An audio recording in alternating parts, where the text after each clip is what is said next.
Ow. Learning how to make rock music can sometimes be a little bit boring, tedious, and overwhelming, so I thought to myself, rather than doing another run-of-the-mill tutorial, what if instead I recreate one of my favorite rock songs of all time, So Cold by Breaking Benjamin, and then maybe in the process, we'll learn something together. So my goal is that by the end of this video, we understand just a little bit more about how Breaking Benjamin approaches guitar tone, drums, and rhythm, and even just a little bit of theory. By the way, this is a series that I'm trying out, so if you could please let me know in the comments if this is something that you want to see more of. The YouTube algorithm is like a hangry pregnant woman with bipolar disorder. I don't know what the fuck it wants, so your content is going to directly dictate what I do moving forward with this channel, because that was the whole thing. I don't know why I said because. So let's hop in the DAW and start breaking Benjamin's legs. The original is played at around 77 BPM. I turned it up to 80.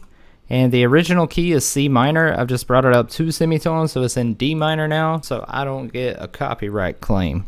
So let's just listen to this intro and try to listen closely to a few things, especially the panning. I noticed when getting ready for this video that this song, just like a lot of other songs around that era, had really conscious panning, and I think that's something we can learn from and do a little bit better with more of the modern stuff.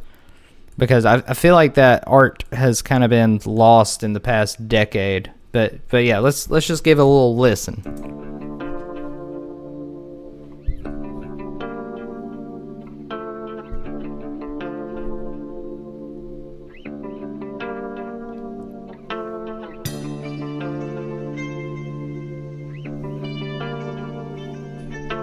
See, like when that lead comes in, the da da da, it's panned pretty hard to the left. Not all the way, but to a decent amount.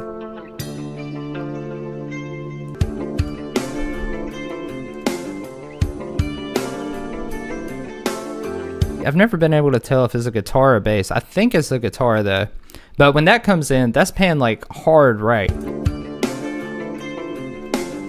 And one other thing that's really cool that it's just, oh my God, it's one of the reasons bands of this era were so fucking good. The tone of the da, da, da, guitar like completely starts to change right here at the end. It gets like more of a chorus effect and more distortion, and it gives you that like swooping emotional feeling.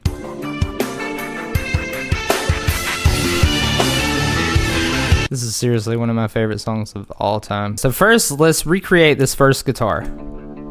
I have the Odin by Solemn Tones, which you can get in the link in the description with an affiliate link, so your boy will get a little commission off of that. Looks like this, and I've got it on the DI setting. So I made these MIDI files beforehand, because you don't want to watch me fucking pencil in MIDI for an hour, do you? So guitar 1, I'm just going to import that in here. And I'm going to move this up 2 semitones since we're in D minor now. Okay, we definitely need to take those velocities down. Okay, so I had to fix the MIDI. I actually had it a little bit wrong, but I'm pretty sure this is right. So let's listen to it without Breaking Benjamin behind it.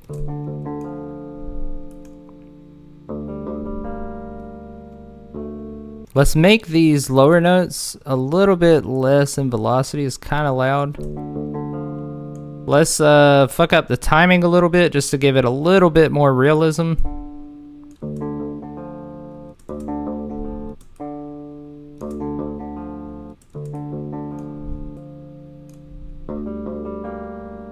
And then we'll copy and paste that. And then let's start shaping this a little bit, because I can notice it sounds like there's some chorus on this guitar, I think. Yeah, there's definitely chorus. And that delay. That delay is something we got to talk about and that we're going to emulate right now. So I'm going to be using STL Amp Hub, which I'm not sponsored by them. I just got the free trial because I was thinking about making this video and I was like, shit, I need some amps. And I found a preset that sounds pretty good for it.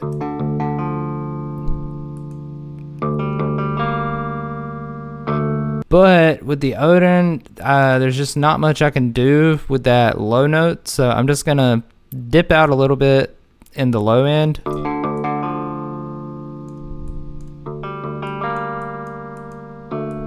It sounds like it has a little bit of a chorus. So this is a very important thing to keep in mind.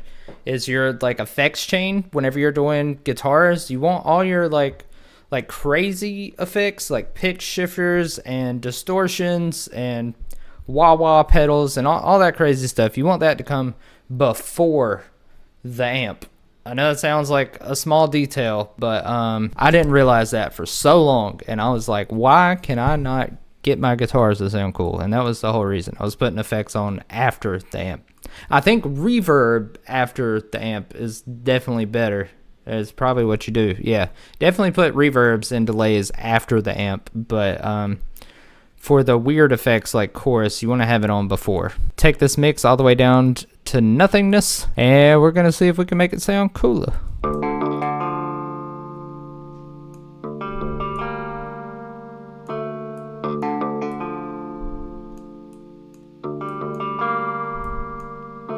And I'm gonna see if maybe changing the tuning on the Odin will help us get rid of that ugly noise. Because they've got drop D in here, and since we're doing this in D minor, D is the lowest note we're gonna go to, so it could work out. Let's see. Now it sounds like a fucking harpsichord. Maybe drop C. Nope. Let's try 7-string 8 standard.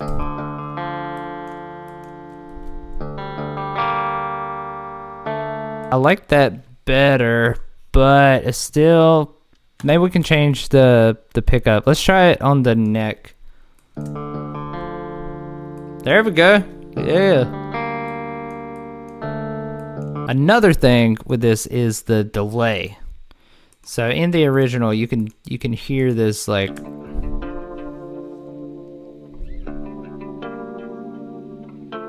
and what it sounds like to me is happening is that there's no delay until this part.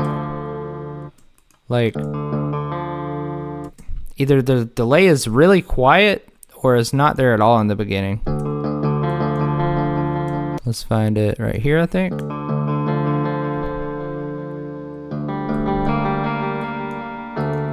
See, that sounds stupid. So what I'm gonna do is create an automation clip for the input of the delay volume. If you don't use FL Studio, I'm sure, you know, you can do that with any delay probably. So let's just have it completely off until the dang.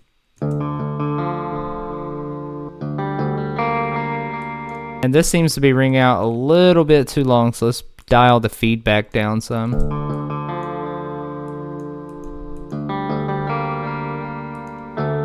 So let's just export this guitar because my computer's not going to be able to handle me having a bunch of guitars on here. And by the way, in the link in the description, you can get this FLP, all of the samples that you're seeing me create now, and all of the MIDI for free. So if you want that, check the lizzle in the descrizzle, baby. Now let's get this bad boy. Grab the MIDI.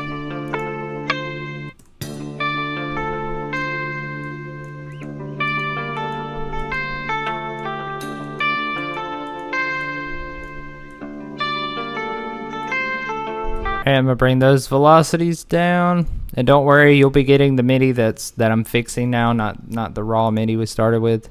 See, this is why that panning thing is so important, and EQ and like all of it. It really helps separate it from that main guitar. After the amp, I'm going to add a fruity balance and just pan it, I don't know, about 40 to the left.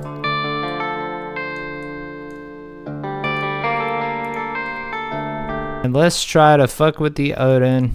I'm gonna humanize it a little bit. And I'm just gonna try to do it in another tuning and just see how it changes the sound.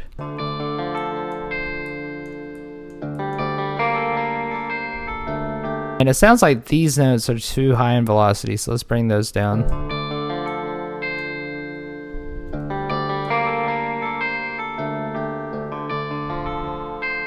Oh, there's definitely some chorus on that one too.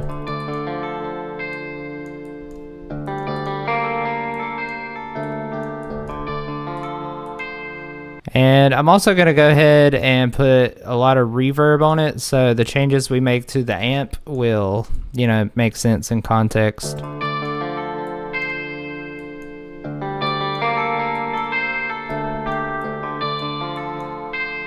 I literally just downloaded this like a few minutes before I started the video, so you know what, I might just stick with this one.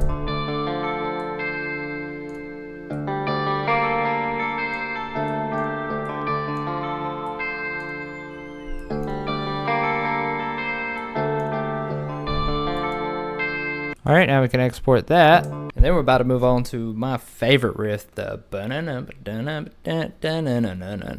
and this sounds pretty hard tuned to the right, almost all the way. So I'm just gonna, I'll bring it to like 86, I guess.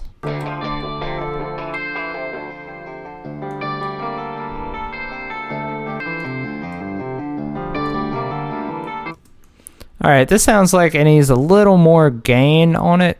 So I'm going to bring up the presence a bit on the cab, or the amp I mean. And yeah, maybe we can get a stomp box. Let's see. I think just anything really with like a really low mix level would sound good. Analog Princess drive, that sounds cool.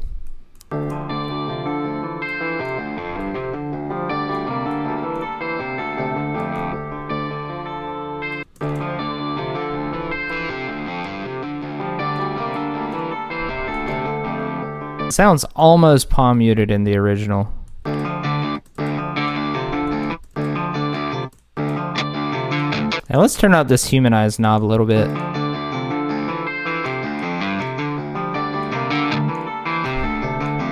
Maybe we can change it to bridge modern. And let's also try a different tuning. Like sometimes you just gotta try out different shit till you get it, you know?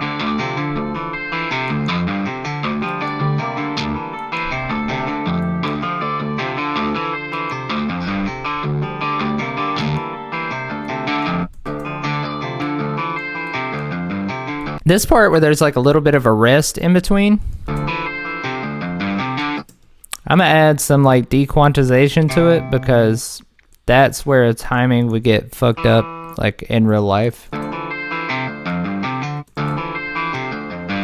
Maybe we could use some of the strings. So let's try to do this on string 7.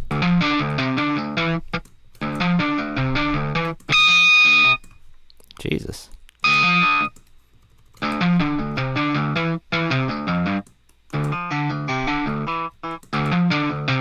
That sounds closer. Now let's use the EQ to emphasize maybe some of the lower parts and drop out some of the highs.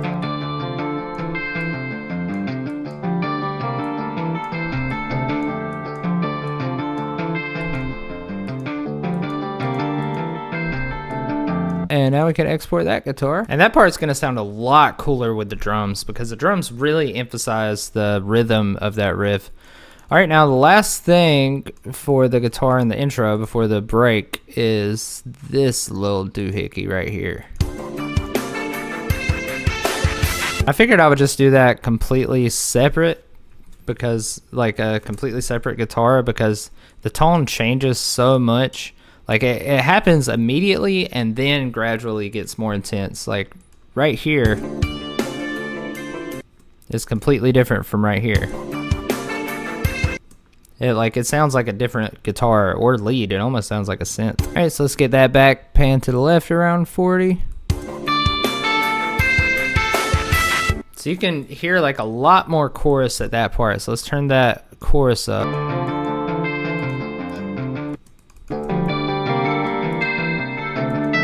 And there seems to be some extra distortion. And so let's get rid of the bass again. Add a little bit of mids. Let's turn up that distortion some.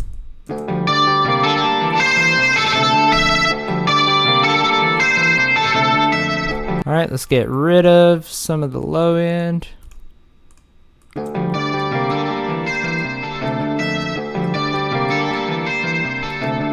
And now I'm going to use some modern tools like the Kilohertz Ensemble just to detune it a little more.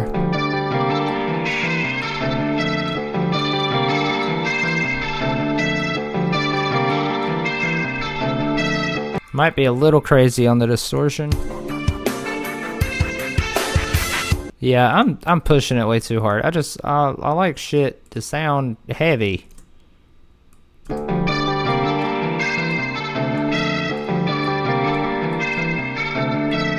And I'm also got to turn down the humanization a little bit because I'm more worried about it fitting into the mix and being heard more than I am about it being super fucking realistic.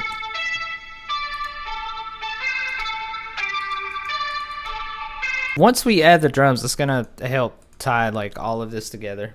All right, and I'm gonna go ahead and get rid of this Odin and all the amp stuff so that we will be forced to start from scratch whenever we go into that big section. And I want to go ahead and start putting in some drums. Get Good Drums Matt Halpern pack, because that's the only one I have. Any up and coming drum companies want to sponsor your boy, send some shit over. I know you do. Come on, do it. So I also have the MIDI for the drums, but don't worry, I'm gonna go over it so you can see what's happening up in there. I'm gonna just show you what the drums look like. It starts out with a ride just going ting. That's what that ting is.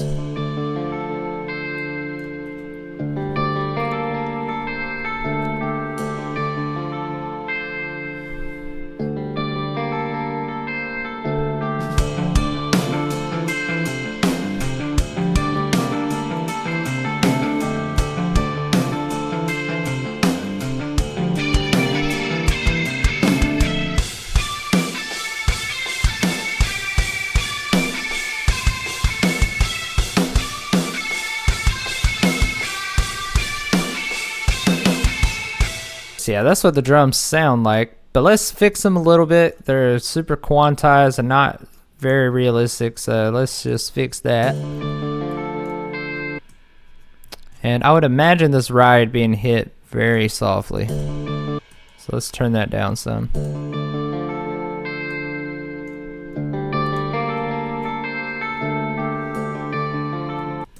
Okay, and if you listen in the original really close, there's like a little bit of a snare roll right before these drums come in.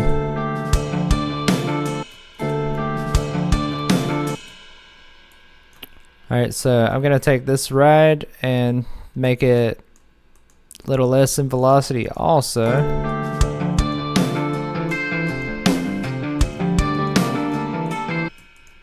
And all in all, the drums just need to be softer because this is like a very dramatic build-up-y thing. But yeah, basically, dude just hitting the ride and it's just going ding, ding, ding, ding.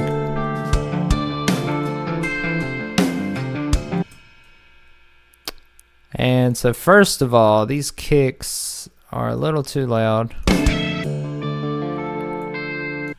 So let's just turn those down a bit.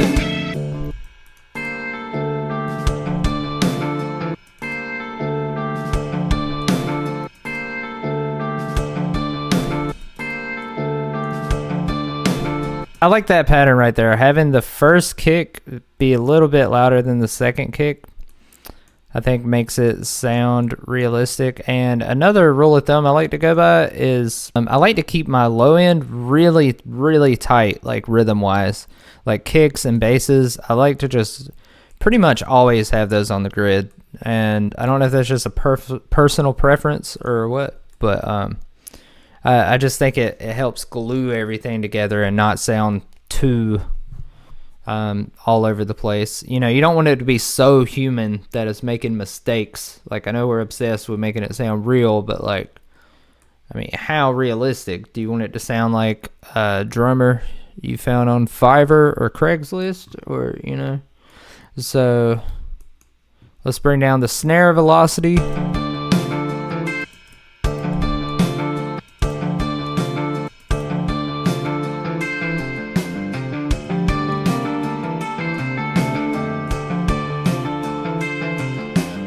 And then right here during this drum fill, I'm going to bring up the velocities just a little bit.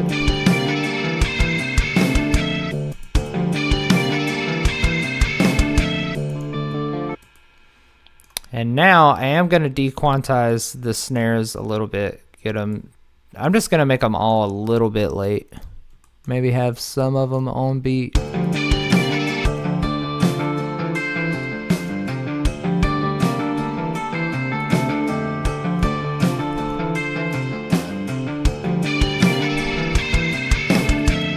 All right, now we can get this part going.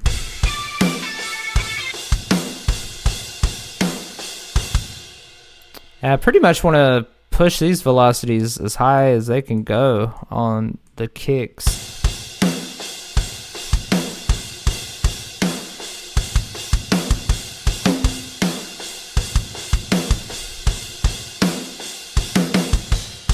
And the snares I want pretty loud, but not all the way up.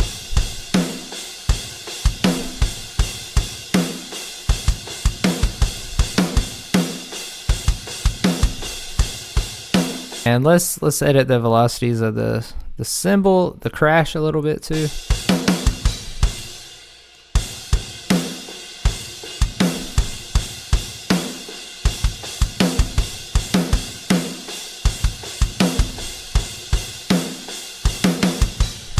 And we could dequantize these sometimes too, because these are a little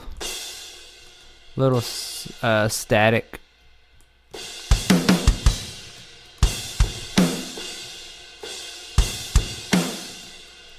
Let's really get up in here.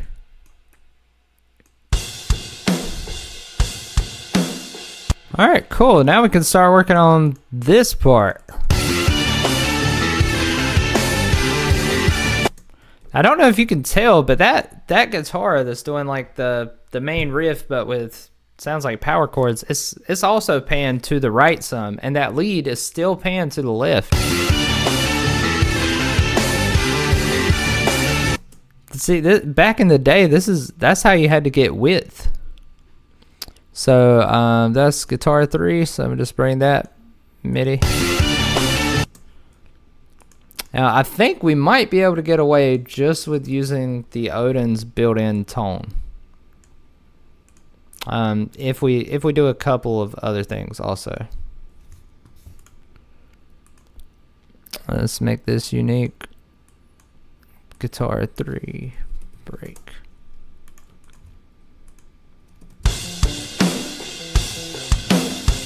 So I'm gonna just change this to rhythm. And I'm gonna try changing the tuning to drop C.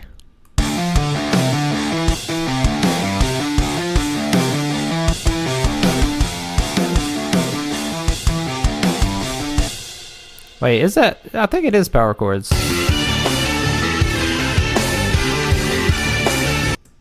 Sounds like it.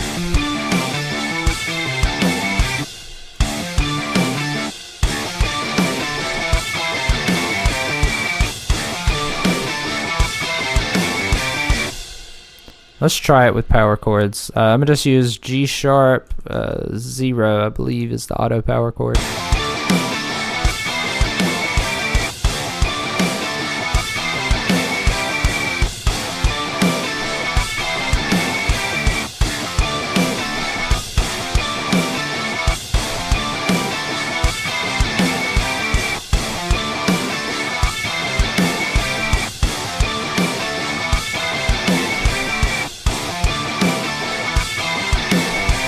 And I don't know, this kind of sound like Power Rangers right now, so let's try a double drop C.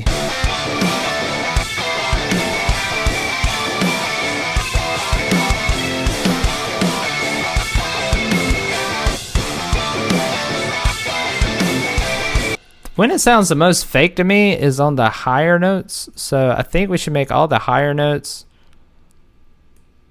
less velocity.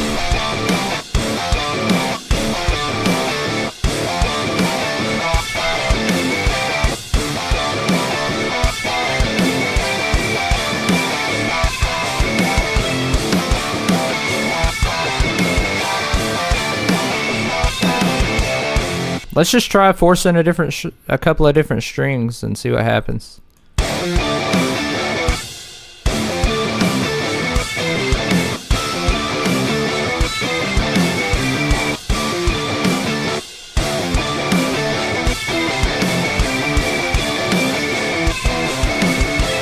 Okay, that helped. Let's turn up this humanized knob some.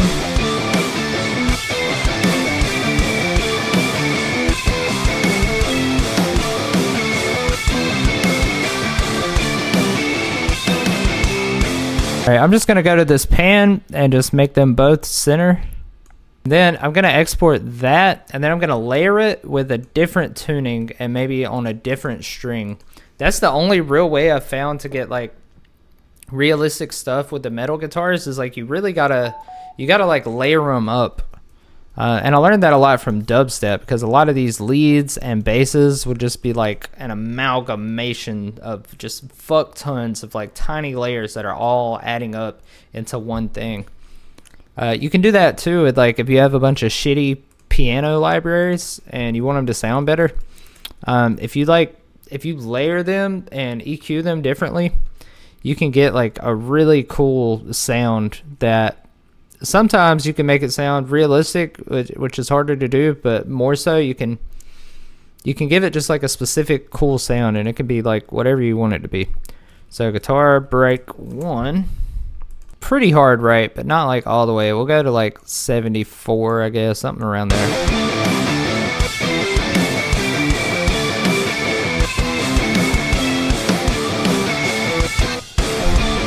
And let's chill out on the humanization.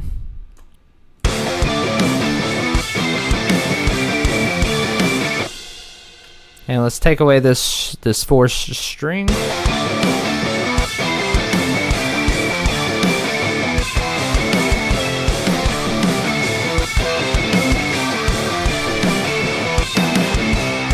Okay, let's try 8 string F sharp standard. That's all right. Let's try a double drop D. Double drop C.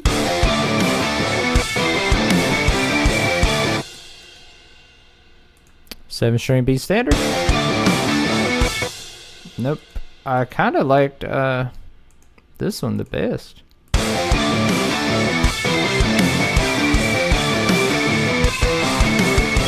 Alright, let's export that one. And then I have one more thing I like to do. So another thing I like to do is layer my power chords with like single notes. So I'm just going to take off the power chord key switch.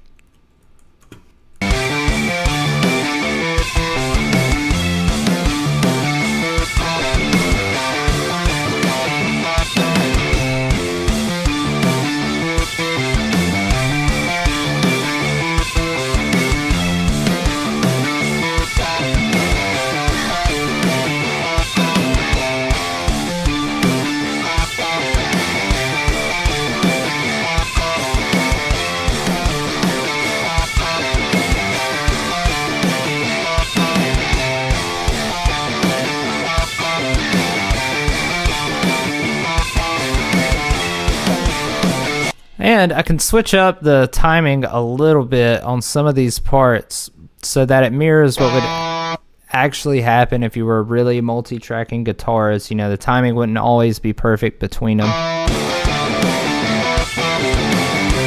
Alright, cool. This is already starting to come together a lot better. But did you know that bass plays a very pivotal role in all of this? So I'm just calling this guitar break single note. Now we can replace the Odin with a bass guitar. Yay! And I'm gonna do wide low gain because I feel like the older stuff just isn't as high gain as what we're accustomed to. So I feel like that'll make it more realistic. And a lot of times with bass, I just like to do the same thing with the kicks, is like make the velocities all the way up because I really want the low end to be driving the rhythm, you know.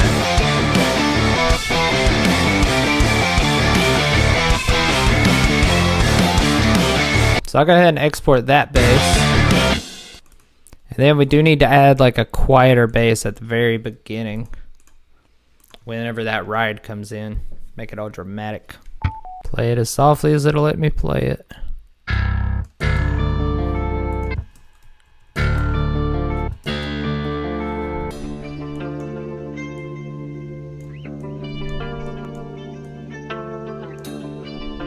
Also, let me know in the comments if you want to see the mixing part of everything, because I was just gonna skip over that and just, you know, show you the final product now and just like cut out all the mixing stuff, but I'm gonna show you this time, and then just let me know if that's something you want to see or you don't want to see.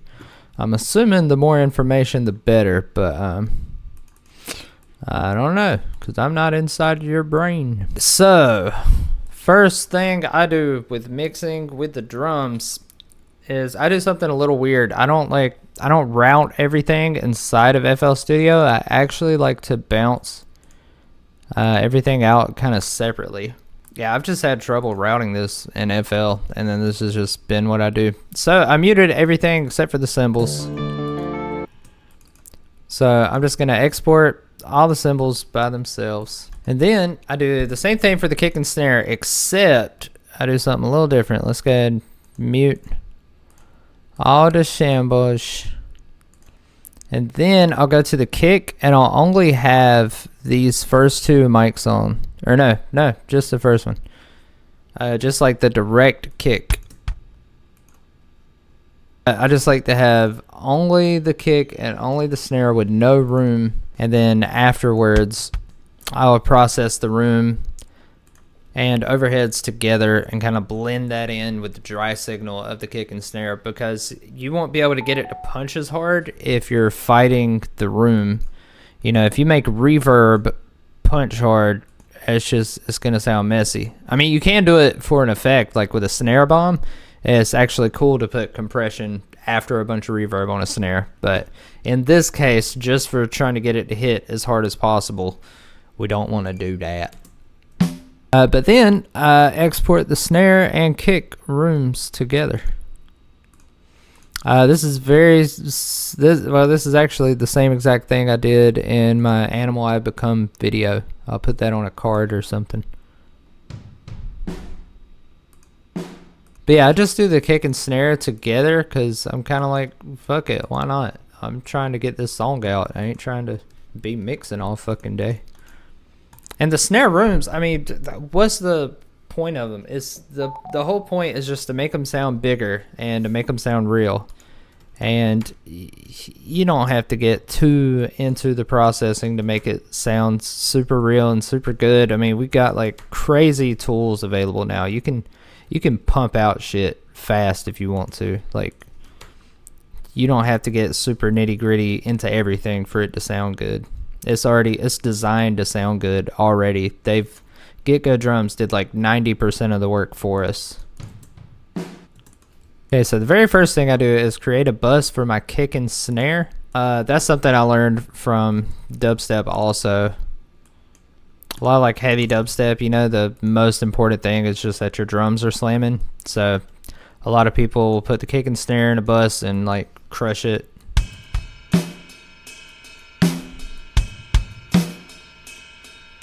And so I'm going to EQ this kick. All I'm going to do is take up the high end a little bit and boost up the low end and take out some of the mids. Just a classic little smiley EQ.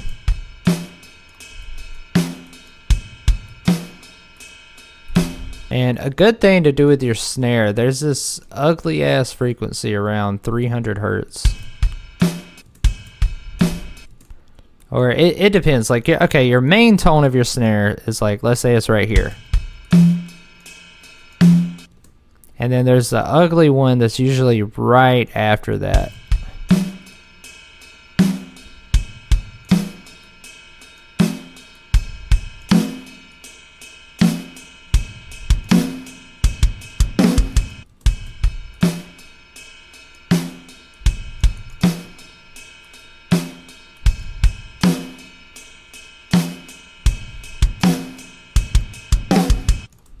And I usually just take out around 700 just out of habit.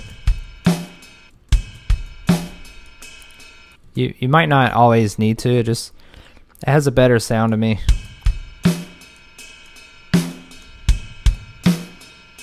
And a lot of times also boost the high end a little bit, because I really want my drums to be heard, you know. You heard. Another thing I like to do is put a soft clipper on the kick and snare bus just to add a little bit more punch. But this isn't like straight metal, so they don't have to punch too hard, so I'm not going to go into like transient shapers and all that, but a little bit of soft clipping can go a long way.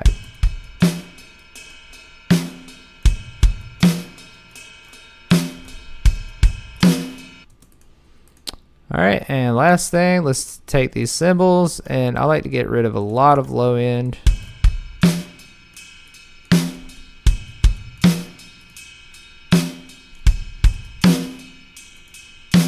And the very last thing I do with drums is I do some parallel compression, which I call my drum crush bus. But I like to take it up a notch. You know, I'll put the kick and snare in there, and then also the cymbals. My favorite compressor to use on the drum bus, on the parallel drum bus, is Gain Reduction by Joey Sturgis, because it just like, it compresses the shit out of it. Yeah, that sounds horrible, but you know, you turn down the volume and just kind of mix it in there, and it sounds really good. It really helps your drums stand out.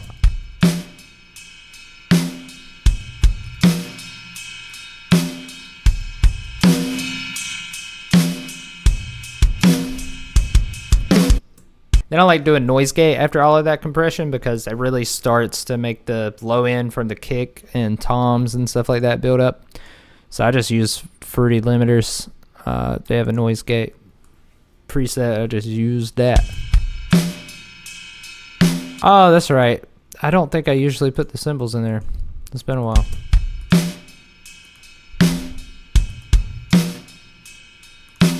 And then for my snare room, I usually just compress the shit out of that, or put it really hard through a limiter.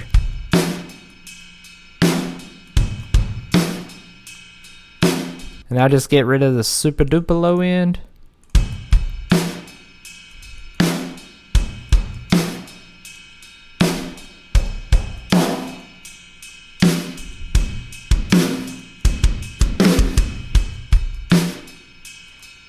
Alright, now let's see how that sounds in context with everything. They're probably loud as shit.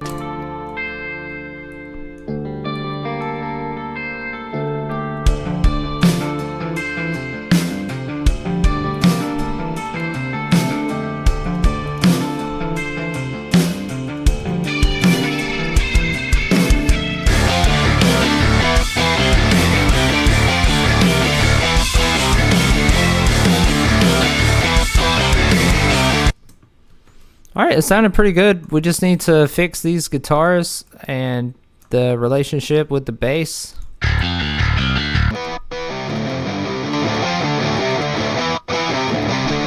So I usually just bounce all my guitars out into, or route all of my guitars into a guitar bus. And I'm not going to get super detailed. I'm not going to make this like the craziest mix ever, because that's going to take a long time, and then I'm just gonna be in here all day. So first things first, I'm to realize take out the low end, because the bass is gonna take up this region right here. The bass is gonna do all the work for like the lowest frequency of the guitar, so you really don't even need it.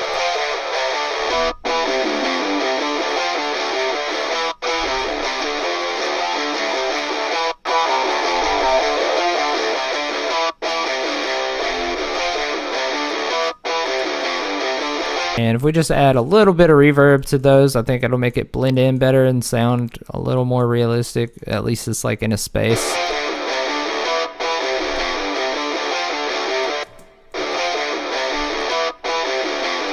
See how that sounds with the bass.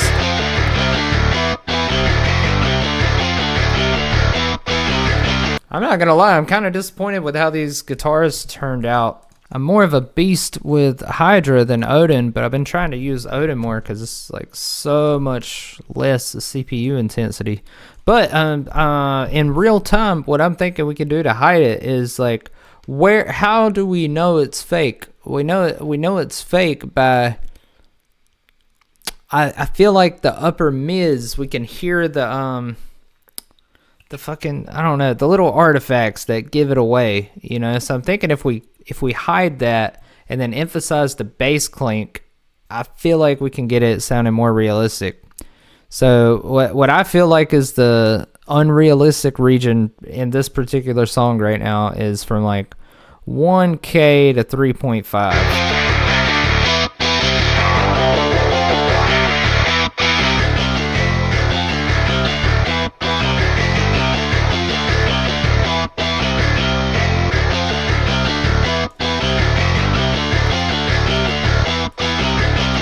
So then maybe we can add a little bit of compression. I'm gonna use another Joey Sturgis plugin.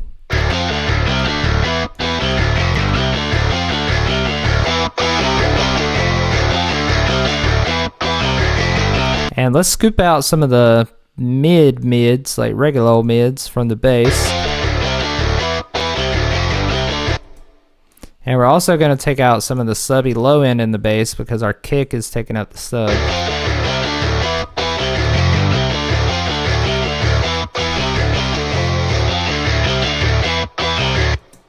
Yeah, and then let's bring up this bass clank a little bit in this region.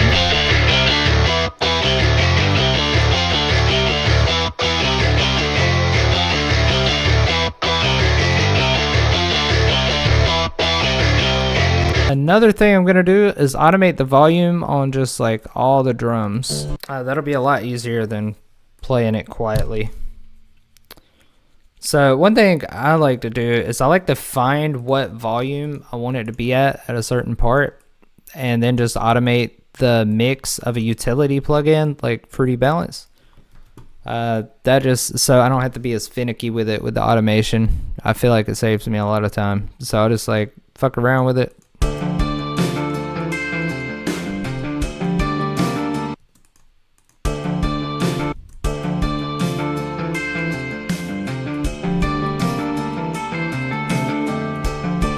Yep, let me just try out that volume on all the other pieces of the drums. Yeah, it sounds good to me. So then I'm gonna just create an automation clip for all of these Fruity Balances. And then I basically just automate the Fruity Balance to come off when I want them to go back to their original volume. And you can like fade them a little bit if you want it to like sort of gradually raise in volume. So this is almost like reverse muting, I guess. Or automating volume backwards.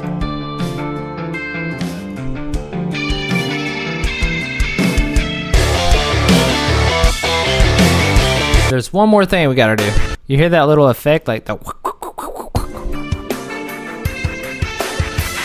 That's like really subtle, but it adds a lot. Like little reverses and stuff like that. Matter of fact...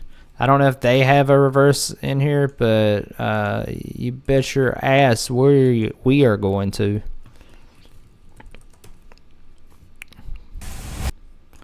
I really like stuff that's like up in the low mids. Basically just take any impact and then turn it into a short reverse, just like reverse it. That's what I like to do. See, it just gives a lot more.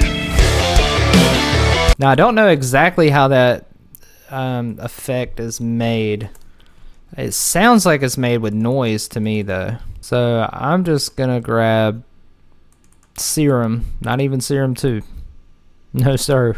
Serum 1 today.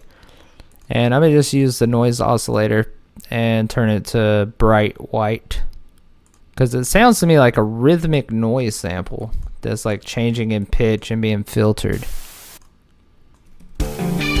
Okay, so let's get some filter automation going. It sounds like it's kind of going like wow, wow, wow, wow.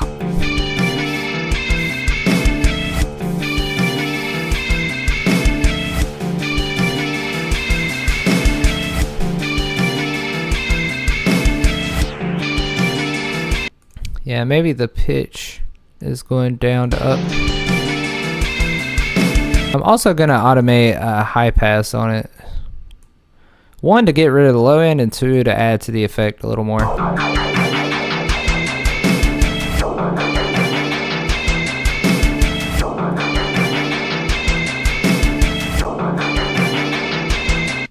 Maybe that's starting too low on the pitch. That almost sounds like a DJ scratch. Maybe we gotta like do a LFO on it. But like a little faster.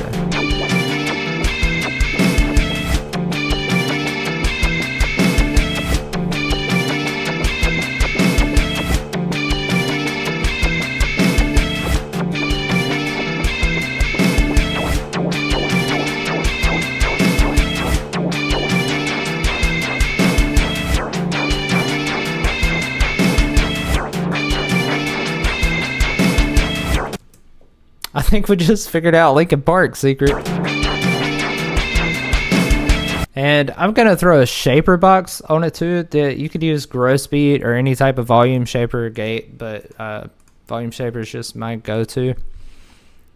Just to remove all the inconsistencies with the pitch and all that.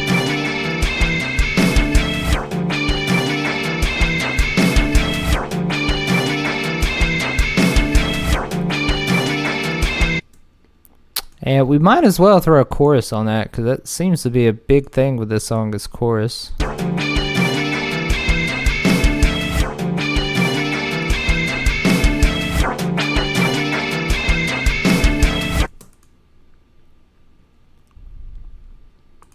And let's get rid of the low end. There's just too much in there.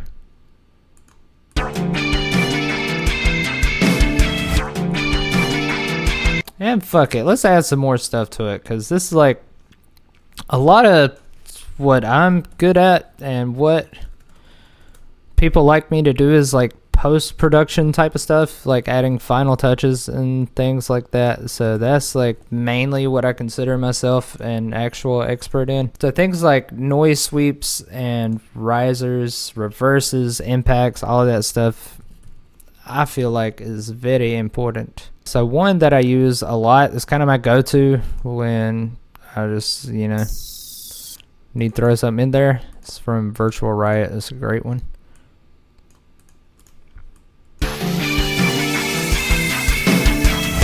Then if you combine that with just like a regular noise sweep,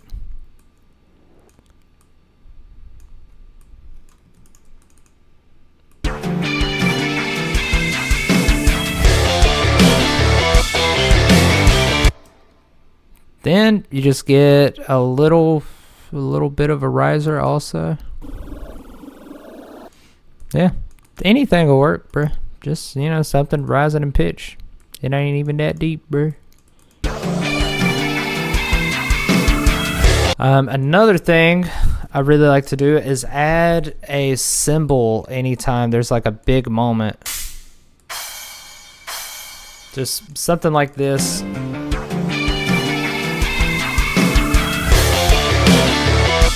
And then another thing, that main lead, the I would definitely layer that with a few synths. So let's just do that. I mean, I highly recommend just getting a synthesizer and kind of learning it. But if you don't want to do that, one-shots on Splice are a great way to incorporate some synths. Or, you know, you could always get the ChillPanic Linkin Park kit for $7. I don't even know why never mind.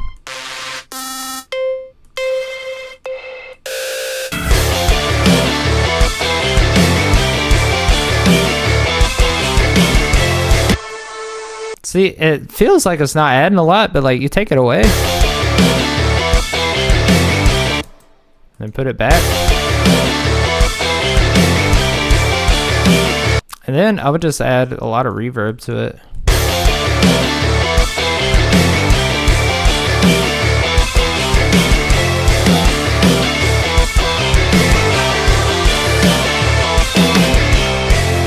I gotta go to bed soon, so I can't keep mixing all day, you know. But if I were to keep mixing, I would add some synth layers to the guitars and do all types of shit. But that's why I need to know, do you want to see shit like this? Because if you do, I will do the whole 9 yards, if that's what you would like to see.